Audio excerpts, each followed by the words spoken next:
नमस्कार दोस्तों, मेरा नाम है डाली जोशी। आज का हमारा टॉपिक है लाइब्रेरी क्लासिफिकेशन।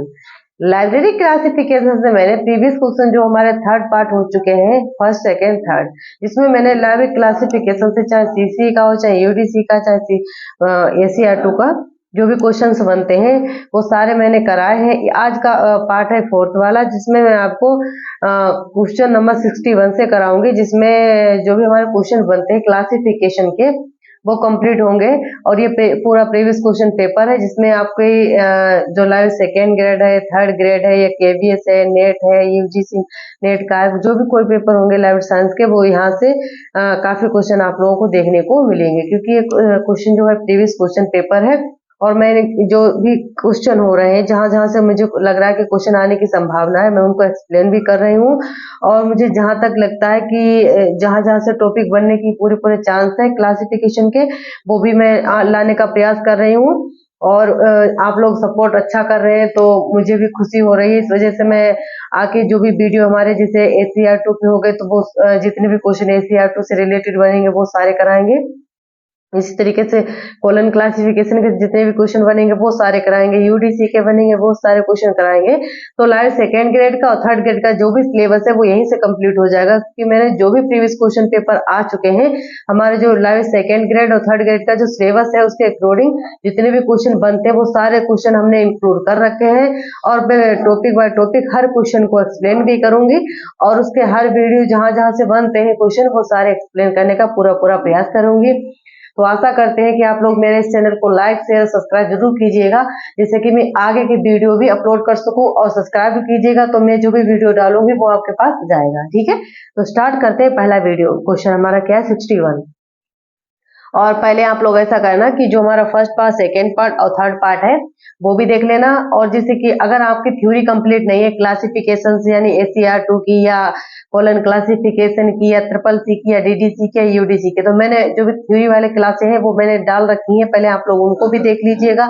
उसके बाद जो भी हमारे जो क्वेश्चन बनते हैं, क्वेश्चन से रिलेटेड मैंने जो भी एमसीक्यू करा रखे हैं वो भी आप लोग देखिएगा। तो हमारे थर्ड पार्ट हो चुके हैं एमसीक्यू के, और ये वाला फोर्थ पार्ट है जिसमें हम आपको 61 से क्वेश्चन कराएंगे। ठीक है, तो पहला हमारा क्वेश्चन क्या है कि canon of modulation is concerned with, यानी जो मॉड्यूलेशन के सिद्धांत का संबंध से, यानी जो मॉड्यूलेशन के सिद्धांत है उनका संबंध किससे है, यानी सारणी का कैनन से या कैनन ऑफ चेन से।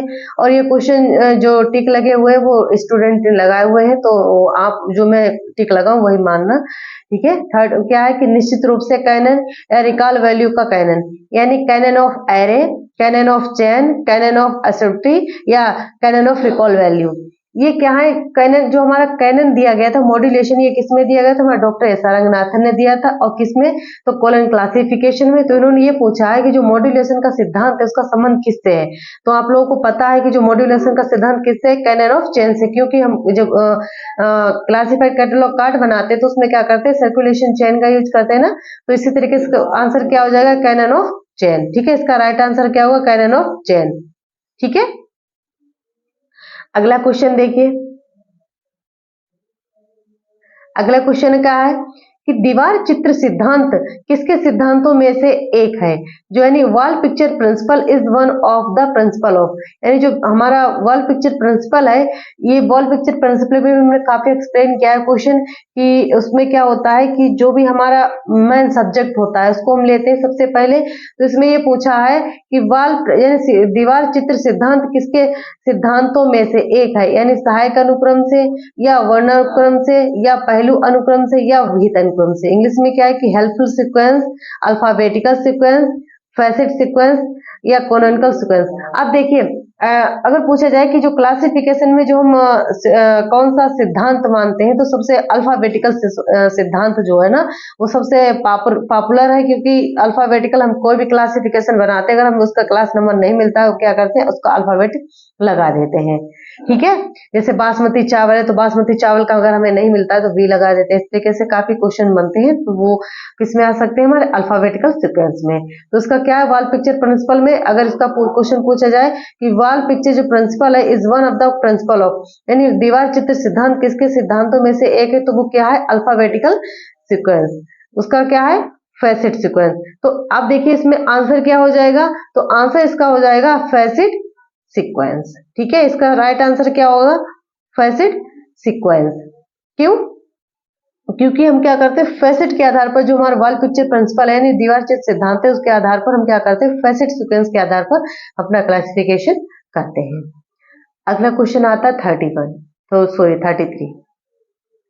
33 क्वेश्चन क्या है कि वह प्रक्रिया, अगर किसी को इंग्लिश में पढ़ना तो वो इंग्लिश में और हिंदी में पढ़ना तो हिंदी में। ठीक है, वह प्रक्रिया जिसके द्वारा एक पुस्तकालय पुनर्संसाधन के लिए सक्रिय संग्रह की पहचान कर सकता है, यानी the process by which a library can identify active collection for reprocessing is.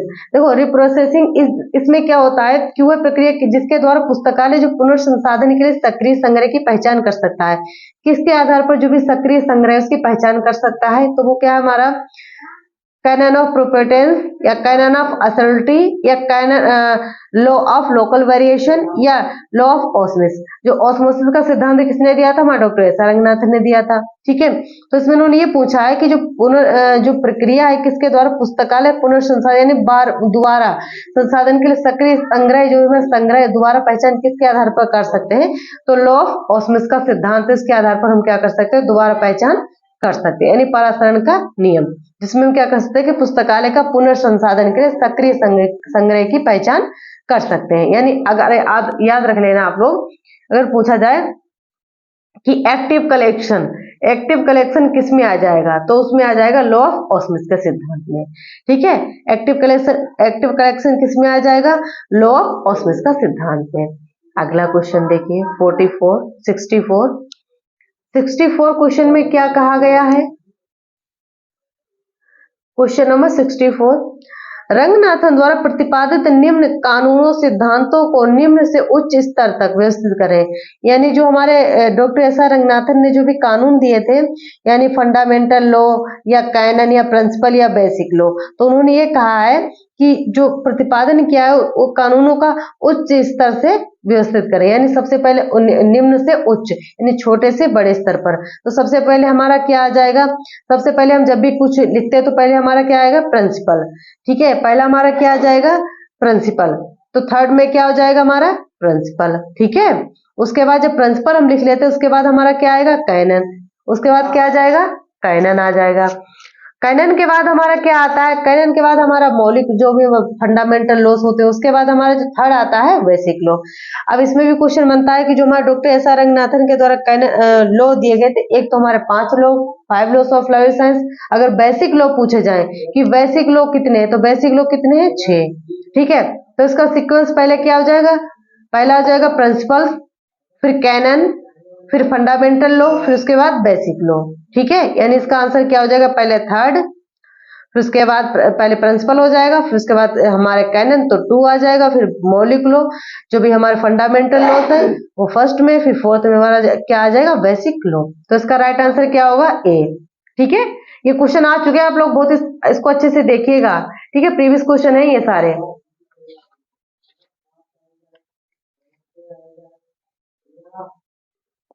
अगला क्वेश्चन देखिए,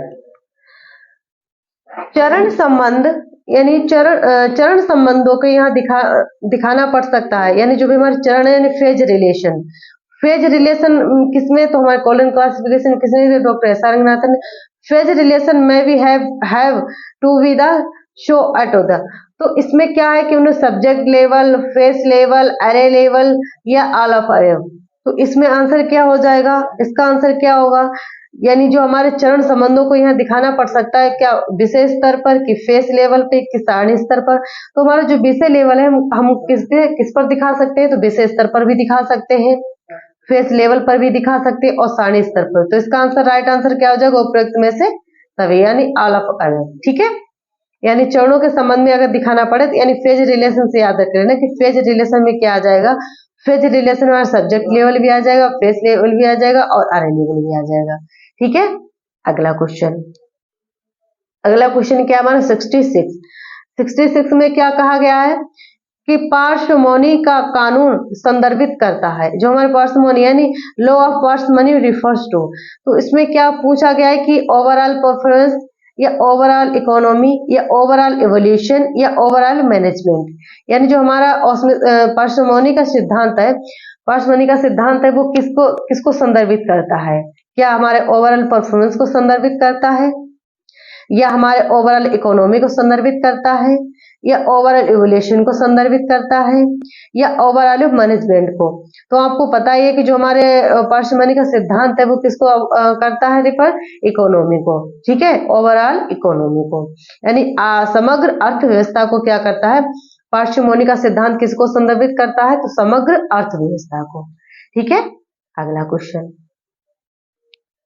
अगला क्वेश्चन 67। ऑस्मोस का सिद्धांत डेस द्वारा प्रतिपादित किया गया था। तो आप लोगों को भी हमने बताया कि ऑस्मोस का सिद्धांत किसके द्वारा दिया गया? तो हमारे डॉक्टर एस.आर. रंगनाथन के द्वारा ऑस्मोस का सिद्धांत दिया गया था। ठीक है, अब देखिए जो ऑस्मोस का सिद्धांत दिया गया तो किसके द्वारा दिया गया? तो डॉक्टर एस.आर. रंगनाथन के द्वारा दिया गया। तो इसका राइट आंसर क्या हो जाएगा? बी। ठीक है, इसका राइट आंसर क्या होगा? इसका राइट आंसर हो जाएगा बी।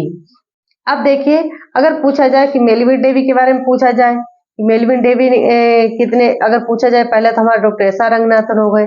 अब मेलविन डेवी से क्वेश्चन बन सकता है, सीए कटर से क्वेश्चन बन सकता है, शेर से क्वेश्चन बन सकता है। तो मैं इन लोगों को भी थोड़ा एक्सप्लेन कर देती हूँ। जैसे हमारा आ जाए कि डॉक्टर एस.आर. रंगनाथन का, तो जैसे डॉक्टर एस.आर. रंगनाथन ने तो हमारा ऑस्मोस का सिद्धांत दिया था।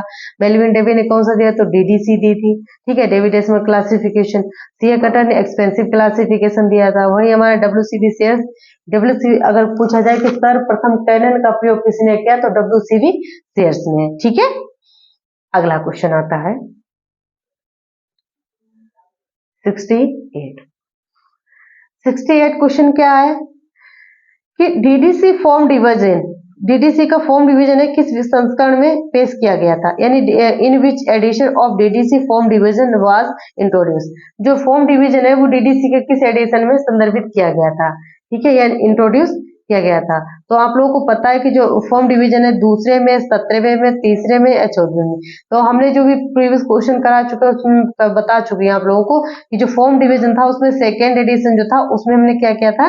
फॉर्म डिवीजन का यूज किया था। किसने? डॉक्टर मेलविन डेवी के द्वारा फॉर्म डिवीजन का यूज किया गया। किसने किया गया? तो दूसरे एडिशन में। ठीक है, अब आता है 17 एडिशन या 13वें एडिशन या 14 एडिशन। तो इससे क्वेश्चन बनते हैं, तो ये भी मैं आप लोगों को करा देती हूँ। आ जाए जैसे कि फर्स्ट में आ जाए कि 17वां एडिशन यानी 17 एडिशन। 17 एडिशन में देखिए इसमें दो प्रकार की टेबलें यूज की गई। कितने प्रकार की? तो दो प्रकार की टेबल यूज की गई। कितने प्रकार की? दो टेबल। पहली टेबल का नाम क्या था? पहली टेबल का नाम था स्टैंडर्ड सब डिवीजन। पहली टेबल का नाम क्या था? स्टैंडर्ड सब डिवीजन,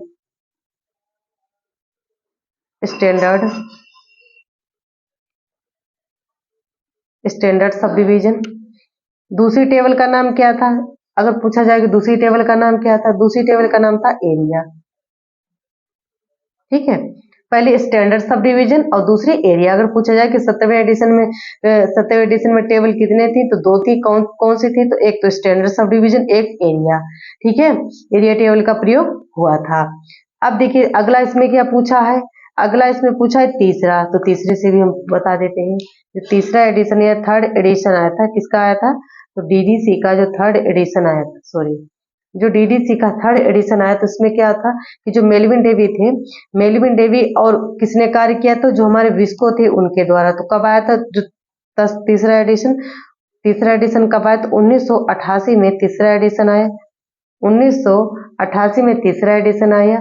ठीक है, अब इसमें पूछा जा सकता है कि ये किसने दिया? तो एक तो हमारे मेलविन डेवी जो थे उनके द्वारा, वह कौन थे? हमारे डब्ल्यू.एस. विस्को। डब्ल्यू.एस. विस्को जो थे हमारे,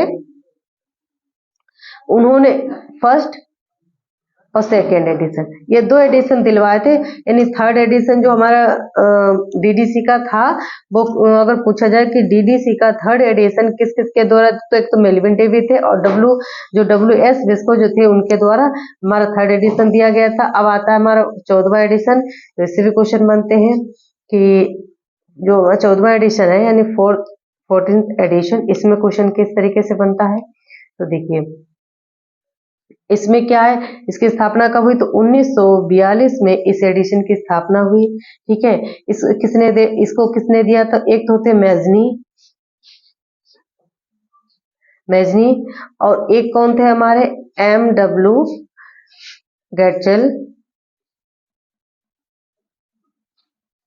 ये दो व्यक्ति थे जिन्होंने हमारा वर्गीकरण जो 14वां एडिशन था DDC का किया था। ठीक है, अगला क्वेश्चन इसमें आता है हमारा,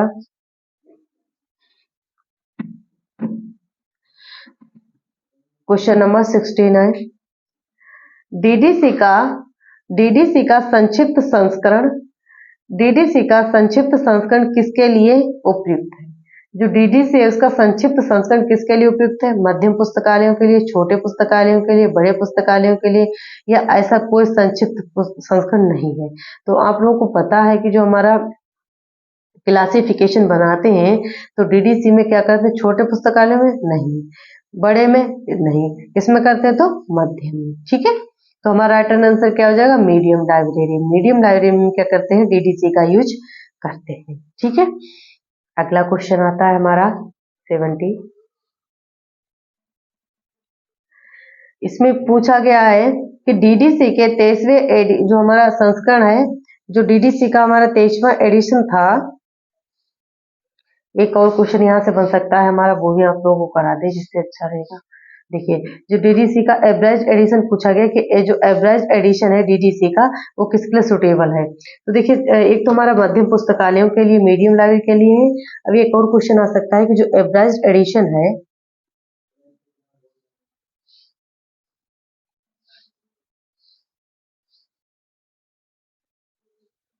जो एवरेज एडिशन है किसका है, डीडीसी का। जो डीडीसी का एवरेज एडिशन प्रारंभ कब हुआ, पूछा क्वेश्चन आ चुका है कि डीडीसी का जो एवरेज एडिशन है उसका प्रारंभ कब हुआ था।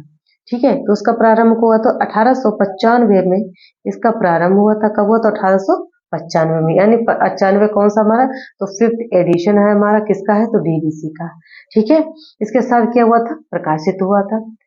अगर पूछा जाए कि डीडीसी का जो एवरेज एडिशन है वो कब प्रकाशित हुआ, किसके द्वारा प्रकाशित हुआ, तो देखिए जो फर्स्ट एडिशन एवरेज वाला डीडीसी का था 1895, यानी जो हमारा 5वां एडिशन था उसमें प्रकाशित हुआ था। ठीक है, इसी तरीके से पूछा जा सकता है पहली बार ये तो प्रारंभ में, उसके बाद अगर पूछा जाए कि सेकेंड में किसके आधार पर प्रकाशित हुआ। ठीक है, तो सेकेंड में देखिए, सेकेंड में किसने प्रकाश, तो एक तो हमारा जो 8वां एडिशन था, यानी जो 8th एडिशन था इसके बाद से प्रकाशित हुआ। ठीक है, इसके बाद से प्रकाशित हुआ। उसके बाद आता है थर्ड वाला कि थर्ड का प्रकाशित हुआ, तो थर्ड का प्रकाशित हुआ 11वां एडिशन। ठीक है, 11वें एडिशन में थर्ड वाला प्रकाशित हुआ। इस तरीके से हमारे क्या हुआ, डीडीसी के एवरेज एडिशन पहला हमारा कब हुआ, तो 5वां एडिशन, उसके बाद 8वां, उसके बाद 11वां एडिशन। ये क्वेश्चन आ चुके हैं कि डीडीसी का जो एवरेज एडिशन है कितनी बार हुआ, तो पहला सबसे पहला का हुआ तो जो 5वां एडिशन था 1895 में। दूसरा, अगर 8वां पूछा जाए कि सेकेंड, तो 8वें एडिशन में। तीसरा है तो 11वें एडिशन में। ठीक है, 11वें एडिशन के एवरेज एडिशन है उसके बाद से। ठीक है, अब देखिए क्वेश्चन नंबर 70।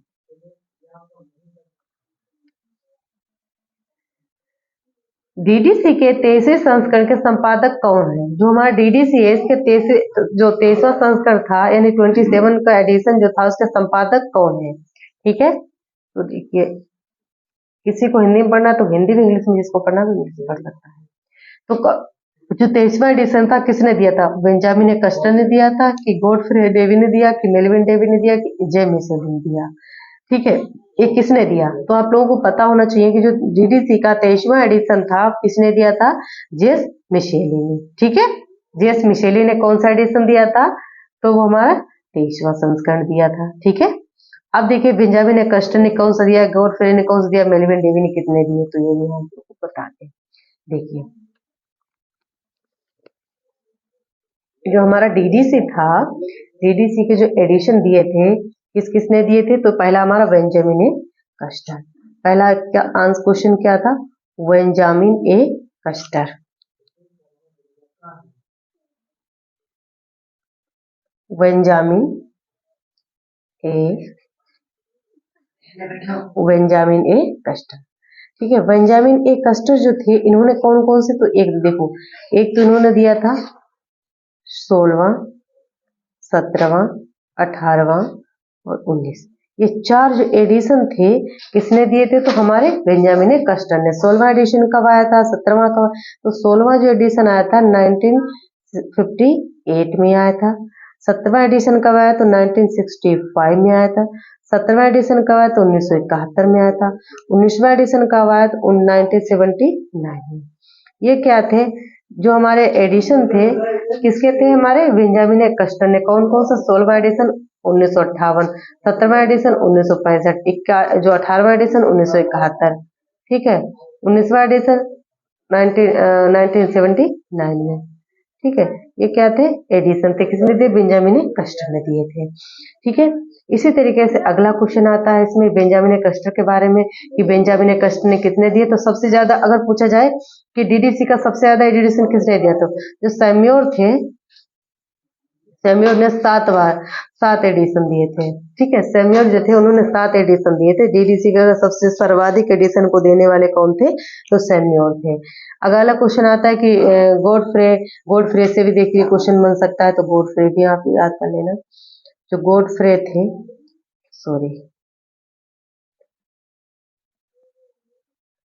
जो गॉडफ्रे डेवी थे, गॉडफ्रे डेवी कौन थे, तो जो मेल्विन डेवी थे हमारे, मेल्विन डेवी के क्या थे, पुत्र थे। कौन थे, पुत्र थे। मेल्विन डेवी के पुत्र थे, कौन थे, गॉडफ्रे, ठीक है। अब देखिए इसमें क्वेश्चन एक तरीका से और बन सकता है कि जो गॉडफ्रे थे इन्होंने कौन सा एडिशन दिया, तो 15वां जो एडिशन रिवाइज्ड एडिशन था, जो 15वां एडिशन रिवाइज्ड एडिशन था वो किसने दिया था, तो वो किसने दिया था, हमारे गॉडफ्रे ने दिया था, ठीक है। अब देखिए इसमें जो हमारा 15वां एडिशन किसने दिया था, तो गॉडफ्रे ने दिया था। अगला इसमें देखिए जेएस मिसेली, पहले आ जाइए मेल्विन डेवी, उसके बाद जेएस मिसेली। मेल्विन डेवी जो हमारे थे इनने कौन से संस्करण दिए थे, ठीक है। तो जो हमारे मेल्विन डेवी थे इनके द्वारा जो पहले एडिशन दिए गए थे, मेल्विन डेवी के द्वारा पहले जो एडिशन दिए गए थे, फर्स्ट एडिशन, ठीक है, सेकेंड एडिशन और थर्ड एडिशन। मेल्विन डेवी के द्वारा पहले वाले में जो दिए गए थे एडिशन कब दिए गए थे, तो फर्स्ट, सेकेंड और थर्ड एडिशन, ठीक है। पहला कौन सा था, 1876, यानी फर्स्ट एडिशन 1876। दूसरा एडिशन कब था, तो 1885 में दूसरा एडिशन। तीसरा एडिशन कौन सा था, तो 1888 में तीसरा एडिशन। ये क्या थे, मेल्विन डेवी के द्वारा दिए गए थे, ठीक है। अब देखिए जो मेल्विन डेवी थे इनका प्रथम एडिशन पूछा जाए, प्रथम एडिशन से काफी क्वेश्चन बनते हैं कि जो प्रथम एडिशन था, यानी जो पहला एडिशन था, पहला एडिशन किस नाम से प्रकाशित हुआ, ये क्वेश्चन आ चुका है। तो पहला क्या नाम था, एक क्लासिफिकेशन,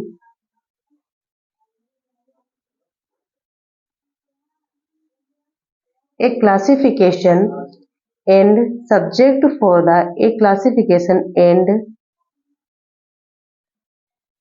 एक classification and subject index for the subject index for the subject for the cataloging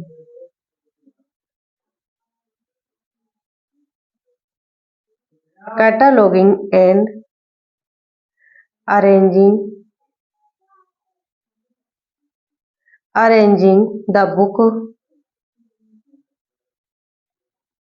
arranging the book of the pamphlets, arranging the book of the pamphlets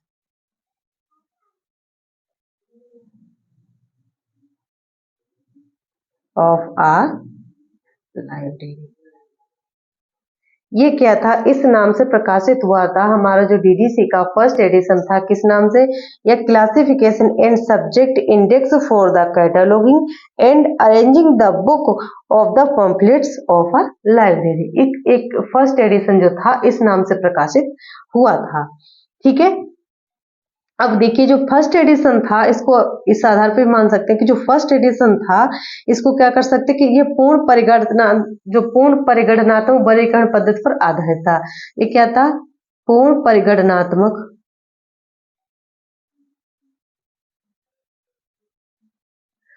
पूर्ण परिगणनात्मक वर्गीकरण पद्धति पर क्या था, आधारित था।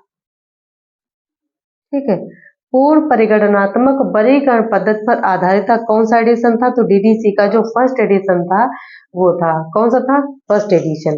ठीक है, अब देखिए एक और क्वेश्चन बन सकता है कि जो डीडीसी था, डीडीसी जो पद्धति थी उसको देने वाले कौन थे। अगर तीन तरीके से क्वेश्चन बन सकता है कि देखिए जैसे डीवी क्या जाए कि जो डीवी थे उनका अगर पूछा जाए कि जो हमारे डीडीसी है, डीडीसी में कौन सी पद्धति, तो डीडीसी की जो पद्धति है यानी जो डीडीसी की पद्धति है उसमें कौन सी, तो हैरिस की जो पद्धति है वो देखने को मिलती है। जो टी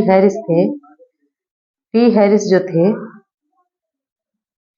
जो थे उनकी जो क्लासिफिकेशन पद्धति देखने को मिलती है। ठीक है, जो टी हैरिस थे उनके द्वारा एक क्लासिफिकेशन पद्धति देखने को मिलती है।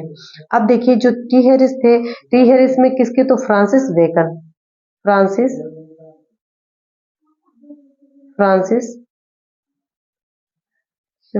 बेकन थे उनकी देखने को मिलती है। ठीक है, अगर पूछा जाए कि जो प्रतिपादन इन्होंने क्लासिफिकेशन का कब किया था, जो फ्रांसिस बेकन थे इन्होंने क्लासिफिकेशन का प्रतिपादन कब किया था, तो 1870 में जो फ्रांसिस बेकन थे इन्होंने क्लासिफिकेशन पद्धति का क्या किया था, प्रतिपादन किया था।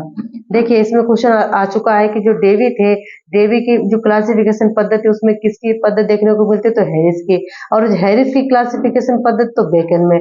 तो ऐसे आप लोग याद कर लेना कि पहले मेलविन डेवी के गुरु, ऐसे याद कर लेना तो याद रहेगा हैरिस और हैरिस के बेकन। ठीक है, क्रोनोलॉजिकल डिवाइस में याद कर लेना आप लोग। ठीक है, अगला क्वेश्चन आता है हमारा, डीडीसी में किस अंकन प्रणाली का प्रयोग किया गया है। तो आपको पता ही है कि इंडो अरेबिक अंक में, कि रोमन अंक में, कि ग्रीक अंक में, किसमें जो हमारा जो डीडीसी का जो एडिशन दिया गया था किस में दिया गया था। ठीक है, तो आप लोगों को पता होना चाहिए कि जो डीडीसी का एडिशन दिया गया तो किस भाग से दिया गया था, इंडो अरेबिक अंक था, कि रोमन था, कि ग्रीक था, कि उपरवंश सोने। तो आपको पता है कि इंडो अरेबिक जो नंबर्स हैं उनके आधार पर हमारा क्या गया था, डीडीसी के अंकन प्रणाली का प्रयोग किया गया। तो इसका राइट आंसर क्या हो जाएगा, ए। ठीक है, इसका राइट आंसर क्या हो जाएगा, ए। ठीक, आ रहा है क्वेश्चन। अब देखिए इससे क्वेश्चन कौन कौन से बन सकते हैं। जो हमारा डीडीसी का जो एडिशन था, इंडो अरेबिक जो अंक था, इंडो अरेबिक कैसे पहचान सकते हैं, देखिए जो डीडीसी का जो प्रथम एडिशन था, यानी जो डीडीसी का एडिशन था केवल एक प्रकार के अंकन का प्रयोग किया जाता था। जो डीडीसी था इसमें क्या किया जाता था, इसमें जो प्रथम एडिशन था, यानी जो प्रथम एडिशन था डीडीसी का जो प्रथम एडिशन था उसमें केवल एक प्रकार का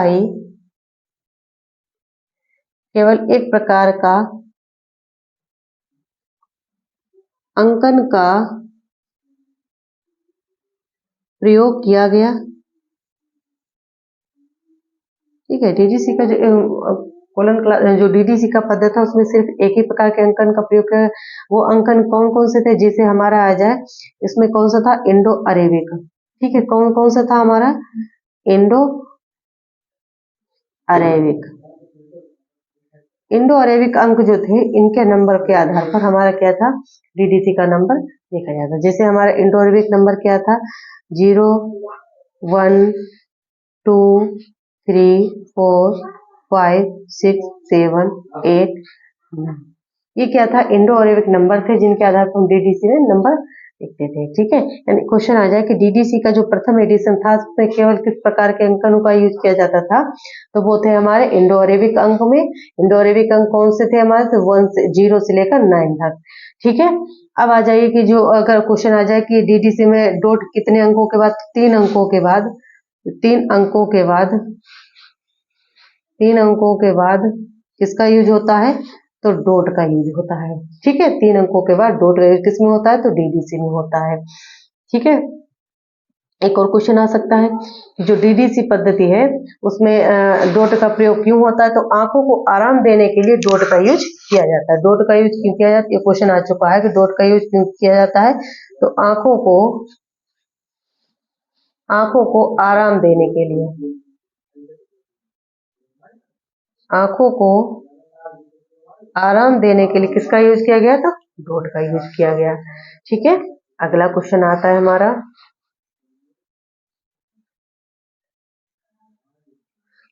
क्वेश्चन नंबर 72। यूडीसी के स्वामित्व है, यानी यूडीसी के ऑनर कौन है, तो जो यूडीसी कंसोर्टियम है वो है कि पॉल आउटलेट की वन प्रेस या कांग्रेस का पुस्तकालय। तो आप लोगों को पता है कि देखिए पॉल आउटलेट जो थे हेनरी लाफोंटेन और पॉल आउटलेट जिन्होंने यूडीसी पद्धति दी थी। और जो यूडीसी कंसोर्टियम, ये राइट आंसर है इसका, यूडीसी कंसोर्टियम क्या है, जिनके पास स्वामित्व है, किसका है, तो यूडीसी का। ठीक है, यूडीसी का स्वामित्व किसके पास है, तो इसके पास है, उसका नाम क्या है हमारा, यूडीसी कंसोर्टियम, यूडीसी कंसोर्टियम। अब देखिए इससे क्वेश्चन क्या बन सकता है, UDC consortium, UDC consortium,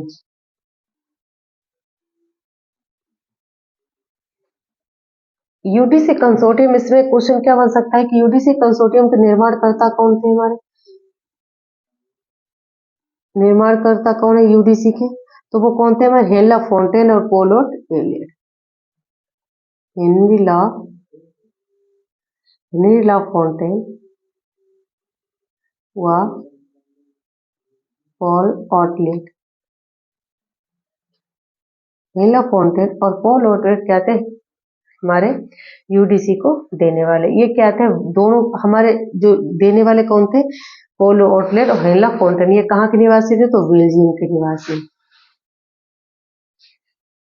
Belgium के क्या थे, निवासी थे। कौन थे, दोनों लोग बेल्जियम के निवासी थे। इन्होंने देखा था कि डीडीसी में सुधार करने के लिए इन्होंने यूडीसी को, मतलब ये उनके वेलिबल डेवी के पास गए कि हमें डीडीसी में कुछ सुधार करना है, तो उन्होंने आज्ञा दी।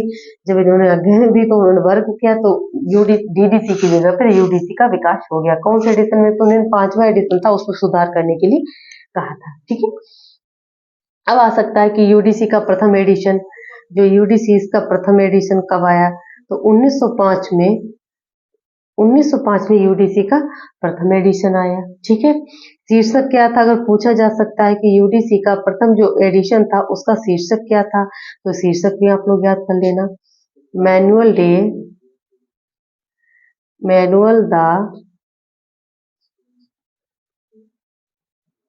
रेप्रोटायर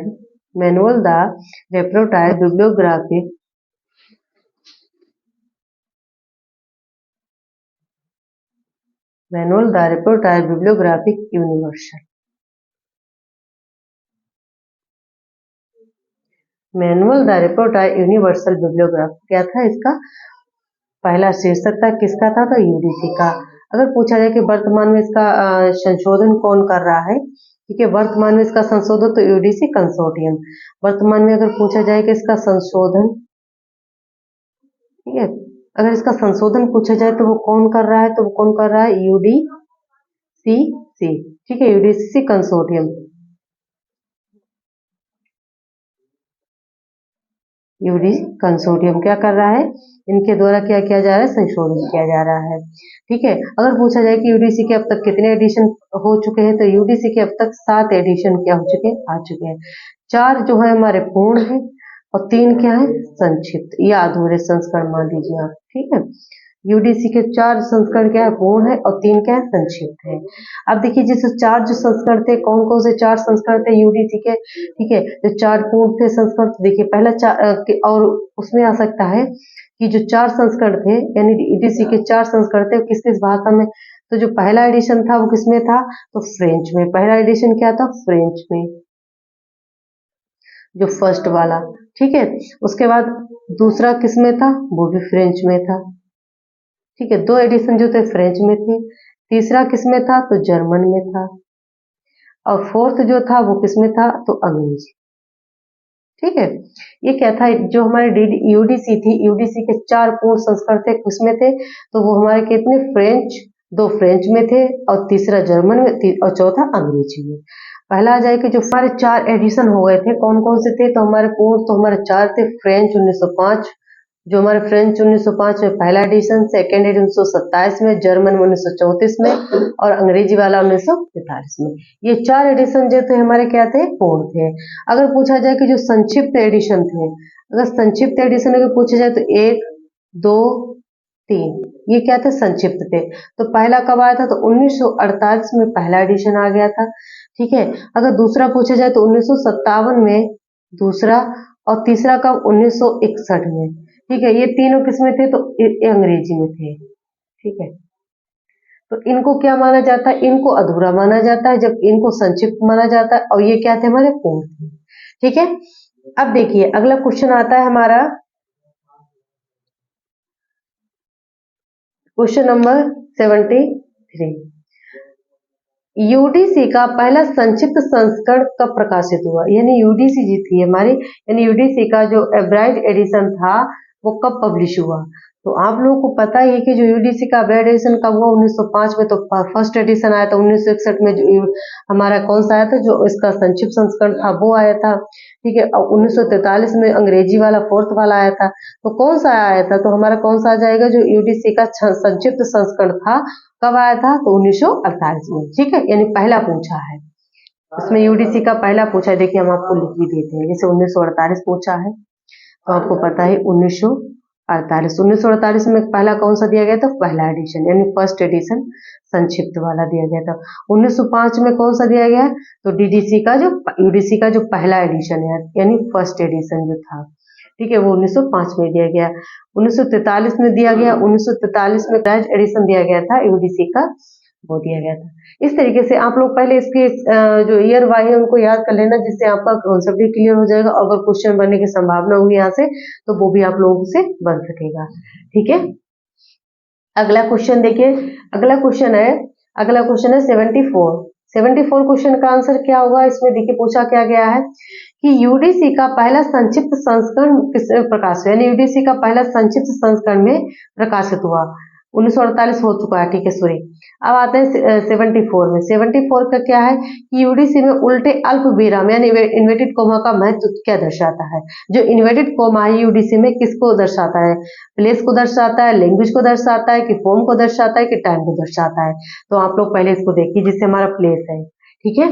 प्लेस को क्या दर्शाता है, भाषा को क्या दर्शाता है, फॉर्म को तो आपको पता है इन्वर्टेड कोमा किस में लगता है, तो इन्वर्टेड कोमा हमारा किस में लग जाएगा, समय में, यानी टाइम में इन्वर्टेड कोमा लगेगा। अब प्लेस में कौन सा लगता है, लैंग्वेज में कौन सा लगता है, फॉर्म में कौन सा लगता है, देखिए पहला हमारा क्या है, प्लेस।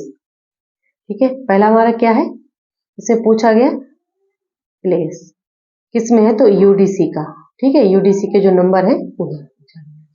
देखिए पहला हमारा क्या है, प्लेस। प्लेस में कितना आता है, यहाँ पर लिख देते हैं। पहला हमारा क्या है, प्लेस। ठीक है। प्लेस को किसमें, तो प्लेस को डिनोट करते हैं 1/9। ये क्या है, अगर क्वेश्चन आ जाए 1/9 किसका है, अगर टेबल पूछा जाए कि ये किस टेबल का यूज किया गया, तो फर्स्ट ई का टेबल का। ठीक है। आ रहा है ना, आ रहा है। उसके बाद देखिए अब आता है हमारा लैंग्वेज, कि जो हमारा लैंग्वेज है उसमें कौन सा सिंबल लगता है। तो लैंग्वेज में आप लोगों को पता है कि जो हमारा इक्वल और ट्रिपल डॉट, ये क्या हो जाएगा, हमारा लैंग्वेज हो जाएगा। इसमें किस प्रकार के टेबल का यूज किया गया है, तो इसमें आईडी टेबल का यूज किया गया है। ठीक है। अगर आ जाए कि जो फॉर्म वाला पूछा गया है कि फॉर्म आया है, तो फॉर्म में किसका यूज होगा, किस सिंबल का, तो जीरो और triple dot. Zero triple dot में किसका आ जाएगा, फॉर्म का। इसमें कौन सी टेबल आ जाएगी, तो इसमें भी आईडी टेबल आ जाएगी। ठीक है। ये क्या है, हमारी जो यूडीसी के जो हमारे क्लास नंबर बनते हैं उनका सिंबल नंबर है। ठीक है।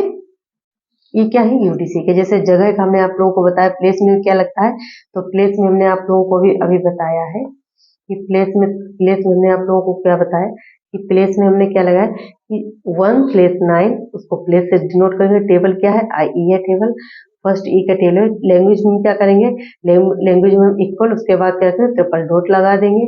ठीक है। उसका टेबल आईडी का प्रयोग किया गया। फॉर्म किस में लगेगा, तो फॉर्म वाला जो है सिंबल जीरो ट्रिपल डॉट। ठीक है।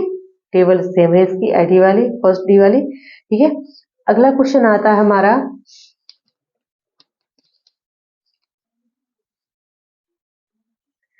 UDC which man class in is weekend in UDC. UDC की जो कौन सी क्लास है जो वीकेंड है, मतलब खाली है। तो खाली कौन सी है? 8 है, 6 है, 2 है, 4 है। तो आप लोगों को पता है कि जो यूडीसी की जो वीकेंड यानी लैंग्वेज वाली क्लास है वो किस में आ गई है? फोर्थ वाली 8 वाले में आ चुकी है। तो इसलिए फोर्थ वाली क्या होगी? वीकेंड हो गई है। ये सारे क्वेश्चन आ चुके हैं किसी न किसी एग्जाम में, तो आप लोग इसको बहुत अच्छे से देखिएगा। अगर हो सके तो इसका स्क्रीनशॉट ले लेना या फिर इसको आप नोट डाउन जरूर कर लेना। ठीक है, तो यूडीसी की जो मेन क्लास जो हमारी फोर्थ क्लास है वो क्या है? वीकेंड है। ठीक है, अब देखिए जो यूडीसी की फोर्थ क्लास में क्या जाएगा कि जो फोर्थ क्लास क्या है? वीकेंड है। अगला क्वेश्चन आता है 76। यूडीसी की स्थापना कहाँ हुई? 1905 में कब हुई? ठीक है, या 1992 में, 1943 में, या 1995? ठीक है, तो 1895 में कब हुई स्थापना यूडीसी की? तो आपको पता है कि यूडीसी की स्थापना कब हुई? तो 1905 में। ये आंसर गलत है। ठीक है, यूडीसी की स्थापना कब हुई? तो 19 जो हमारे यूडीसीसी जो हमारा था, यूडीसी सॉरी हम यूडीसी पढ़ रहे थे, यूडीसीसी। तो यूडीसीसी की जो स्थापना 1992 में हुई थी। जो हमारा यूडीसी का पब्लिश कर रहा है, प्रकाशन कर रहा है, यूडीसी का कौन कर रहा है? तो यूडीसीसी कर रहा है। ठीक है, अब यहीं पर हम कंफ्यूज हो जाते हैं, हम सिर्फ यूडीसी पढ़ते तो यहाँ पर 1905 था, राइट, हम आंसर लगा देते। लेकिन यहाँ पर क्या लिखा है? यूडीसीसी। तो आप लोग हिंदी तो पढ़िएगा, उसके बाद इंग्लिश भी देख लीजिएगा एक बार, जिससे आपको भी कंफर्म हो जाए। जैसे मैं अभी थोड़ी मिस्टेक करने वाली थी, तो यहाँ पर उसका आंसर क्या हो जाएगा? बी। ठीक है, अगला क्वेश्चन देखिए,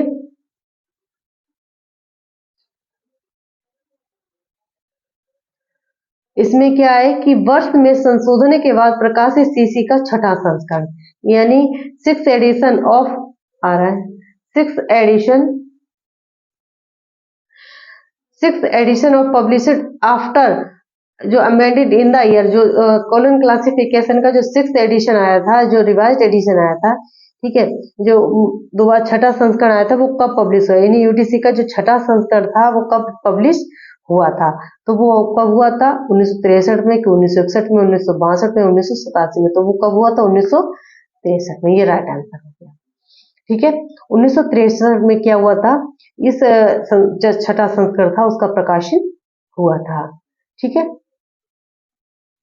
अब देखिए जो छठा संस्करण था, इसमें क्वेश्चन बन सकते हैं हमारे कि जो कोलन क्लासिफिकेशन का छठा संस्करण था, रिवाइज्ड एडिशन था, उसमें किस सिंबल यूज हुआ? तो अगर आप लोग को थ्योरी पढ़ना है तो मैंने क्लास एक दे रखी कोलन क्लासिफिकेशन से रिलेटेड, वो आप लोग जरूर देखिएगा, जिससे आपका बेसिक भी क्लियर हो जाएगा। ठीक है, अगला क्वेश्चन आता है हमारा 76 क्वेश्चन में। इसमें क्या क्या कहा गया है कि सीसी के किस एडिशन के समय का संकेतन अंक उल्टे अल्प विराम यानी जो उल्टा इन्वर्टेड कोमा है, इन्वर्टेड कोमा, उसमें किस में यूज हुआ? 5th एडिशन में, जो 4th एडिशन में, या 2nd एडिशन में, या 6th एडिशन में? तो इन्वर्टेड कोमा कोलन क्लासिफिकेशन में कहाँ पर चेंज हुआ था? तो वो हमारा हुआ था छठा एडिशन, यानी जो रिप्रिंट एडिशन था उसमें हुआ था। ठीक है, अब देखिए इसमें क्वेश्चन आ सकते हैं कि जो 6th एडिशन है, इससे क्वेश्चन आ भी सकते हैं कि यूडीसी का जो रिप्रिंट एडिशन था वो कब आया था। ठीक है, तो इस तरीके से काफी काफी सिंबल जो भी होते हैं, इन्वर्टेड कोमा, डॉट, पहले पहले डॉट लगता था, जो भी हमारे टाइम के लिए लगता था, समय के लिए, टाइम और समय के लिए डॉट का ही यूज होता था। लेकिन उसके बाद क्या हुआ, जैसे आ जाए कि जो यूडीसी का, देखिए ऐसे आप याद कर लेंगे कि जो इसका 4th एडिशन था, जो कोलन क्लासिफिकेशन था, इसका जो 4th एडिशन था, उसमें जो सिंबल थे वो किस तरीके के सिंबल थे? जैसे पर्सनालिटी, मैटर, एनर्जी, स्पेस और टाइम। ठीक है, पर्सनालिटी, मैटर, एनर्जी, स्पेस और टाइम। पर्सनालिटी में क्या था, कोमा था। मैटर में तो सेमी कोलन था, और जो एनर्जी थी उसमें भी कोलन था, ठीक है। और जो स्पेस और टाइम था ना, इसमें सिर्फ डॉट का ही यूज होता है। ये किसमें था, तो हमारा जो फोर्थ एडिशन था वहां तक सीमित था। यानी पर्सनालिटी के लिए तो कोमा ही था, मैटर के लिए सेमी कोलन, और जो एनर्जी के लिए था वो कोलन था, और स्पेस और टाइम के लिए क्या था, सिर्फ डॉट। लेकिन जो सिक्स एडिशन जब आया तो उसमें क्या हुआ, इन्वर्टेड कोमा दिया गया। बस इतना याद आप लोग कर लेना, बस कंफ्यूजन जो भी हो दूर हो जाएगी, ठीक है। अगला क्वेश्चन देखिए 79। सीसी में उपकरणों की कुल संख्या यानी total number of device in CC की कितने जो कोलन क्लासिफिकेशन उसमें कितने प्रकार के डिवाइसों का यूज किया गया है, ठीक है। तो ऐसे याद कर लेना कि जो कोलन क्लासिफिकेशन की कितनी डिवाइस थी उनको कितने भागों में डिवाइड किया गया, ठीक है। तो देखिए पहले एक क्वेश्चन और बनता है, यहाँ पर से मेक आउट करा देते हैं क्वेश्चन आप लोगों को।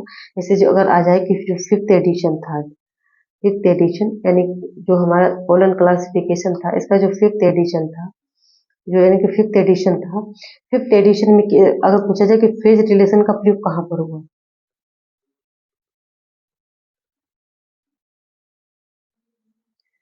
फेज रिलेशन का प्रयोग फिफ्थ एडिशन में हुआ, ठीक है।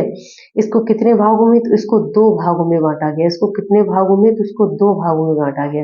वो दो भाग कौन कौन से थे फेज रिलेशन के, एक था इसका एक फर्स्ट था इसका वैश्विक, ठीक है। वैश्विक कब प्रकाशन हुआ, तो 1957 में जो वैश्विक था वो प्रकाशित हुआ। उसके बाद दूसरा आता है दीप्त। दीप्त दीप्त कब हुआ, तो 2000, ठीक है। ये क्या थे हमारे जो हमारा कोलन क्लासिफिकेशन था, कोलन क्लासिफिकेशन में फेज रिलेशन का उपयोग फिफ्थ एडिशन में हुआ। पूछा जाए कि जो फेज रिलेशन है उसको कितने भागों में बांटा गया, तो दो भागों में बांटा गया था, एक तो वैश्विक और एक दीप्त। वैश्विक 1957, दीप्त जो दीप्त था 19 जो हमारा 2012 में, ठीक है। उसके बाद आ जाता है कि जो सेकेंड एडिशन था, सेकेंड एडिशन में क्वेश्चन और आ सकता है कि जो कोलन कोलन क्लासिफिकेशन का जो सेकेंड एडिशन था, सेकेंड एडिशन से कि जो विषय के मूल रूप से पक्ष की अवधारणा का प्रयोग किया गया, इसमें क्या कि किस एडिशन में विषय के मूल रूप से पक्ष की अवधारणा का प्रयोग किया गया, तो जो हमारा सेकेंड एडिशन लिख भी देते हैं कि विषय के मूल से विषय के मूल से पक्ष की अवधारणा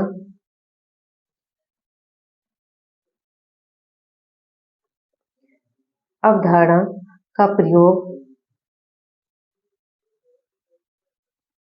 अवधारणा का प्रयोग किसमें किया गया, तो वो किसमें किया गया था, हमारा सेकेंड एडिशन में, ठीक है। आते हैं अगला क्वेश्चन देखिए हमारा। अगला क्वेश्चन इसे 79 में इसमें पूछा गया कि कुल उपकरणों यानी कुल डिवाइसों का यानी टोटल नंबर क्या था, कि total number of device in CC. जो सीसी थी हमारी कोलन क्लासिफिकेशन थी, इसमें टोटल डिवाइस जितनी उनमें कितनी डिवाइसों का यूज किया गया, देखिए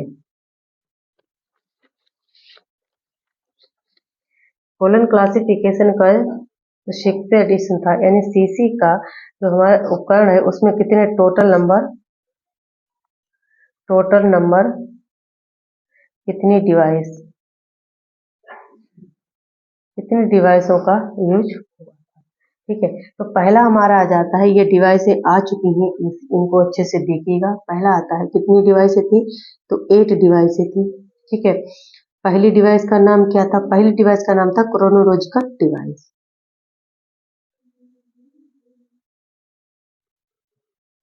क्रोनोलॉजिकल डिवाइस। क्रोनोलॉजिकल जो डिवाइस थी किसमें थी, यानी सी और डी, ये किसमें आ जाएगी, फर्स्ट में। दूसरे में पूछेगी तो उसमें क्या हो जाएगा, अल्फाबेटिकल अल्फाबेटिकल डिवाइस, इसको क्या बोलेंगे, ए बी। तीसरी आती है हमारी सब्जेक्ट डिवाइस, सब्जेक्ट डिवाइस, इसको क्या बोलेंगे एस डी। ठीक है। फोर्थ में आती है हमारी जियोग्राफिकल डिवाइस।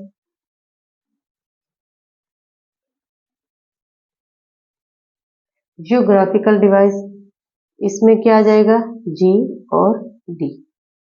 ठीक। फिफ्थ में आ जाएगा हमारा निमोनिक्स। निमोनिक, इसमें क्या आ जाएगा, इसमें क्या आ जाएगा हमारा निमोनिक्स का आ जाएगा, तो उसमें आ जाएगा एन और डी। सिक्स्थ का हमारा क्या आ जाएगा, जो हमारे सिक्स्थ वाले उसको क्या बोलेंगे क्लासेस। क्लासिक है उसमें क्या हो जाएगा सी और डी। सेवंथ में क्या आ जाएगा हमारा सुपर इम्पोजिशन डिवाइस, इसमें क्या आ जाएगा super imposition device. Super imposition device, इसमें क्या आ जाएगा, देखिए सुपर इम्पोजिशन डिवाइस उसको क्या बोलेंगे एस आई डी। इसमें सुपर इम्पोजिशन डिवाइस होता है उसमें किस सिंबल का, तो उसमें इसका होता है। ठीक है, हाइपन का। अगला आता है एट, जो हमारी आठवीं जो क्लास है। ठीक है, जो हमारी आठवीं टेबल का क्या है, टोटल डिवाइस कितनी है, 8 डिवाइस है। 8 का है हमारा फॉरवर्ड।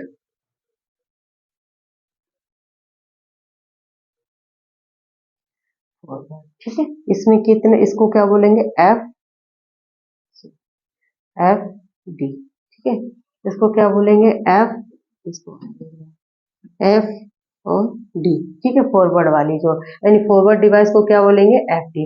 इस तरीके से हमारी जो डिवाइसें हैं कॉलन क्लासिफिकेशन को कितने जो कॉलन क्लासिफिकेशन में कितनी डिवाइसों का यूज हुआ, तो 8 डिवाइस थी। कौन कौन सी थी, एक तो थी हमारे क्रोनोलॉजिकल डिवाइस, दूसरी थी alphabetical device, subject device, geographical device, mnemonic device, classic device, super imposition device और फॉरवर्ड डिवाइस।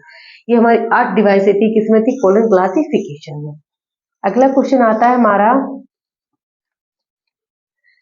80 की जो हमारी एसडी क्लास है वो किस में आती है, तो एसडी जैसे हमने आप लोगों को भी बताया जो एसडी वाली है। ठीक है, देखिए क्वेश्चन आ भी गया है कि एसडी का क्या है, सब्जेक्ट डिवाइस। ठीक है, तो इसका आंसर क्या हो जाएगा, सब्जेक्ट डिवाइस। इसका राइट आंसर क्या होगा, वी, सब्जेक्ट डिवाइस।